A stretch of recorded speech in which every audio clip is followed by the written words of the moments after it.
Fireworks fill the air in Tahrir Square after news that Egyptian President Mohamed Morsi has been ousted.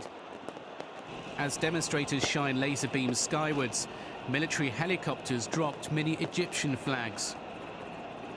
The jubilant scenes mirrored near the presidential palace, while the cheers could be heard from the nearby US embassy. After a day of drama with tanks and troops deployed to the presidential palace, the head of the army announced the president had failed to meet the demands of the Egyptian people. General Abdel Fattah al-Sisi said a new roadmap would include suspending the constitution, holding presidential and parliamentary elections, and a committee to include youth movements. A Muslim Brotherhood spokesman said Morsi is now being held by authorities.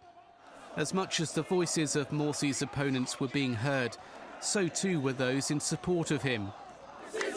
Here in Cairo, a rally where the message was clear: we will not accept the rule of the military, they shouted.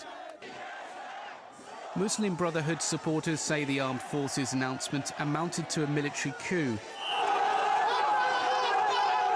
There were clashes after the news of the ousting, with a number of people killed when opponents and supporters threw rocks and bricks in Alexandria. An interim government will now be formed, but will be closely watched by the West.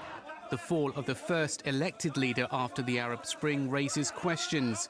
America provides over £1 billion a year to the Egyptian military and has called for a swift return to democracy. If the intervention is deemed to be a military coup, it may affect the amount of aid given to Egypt. However, there hasn't been a cut in the flow just yet.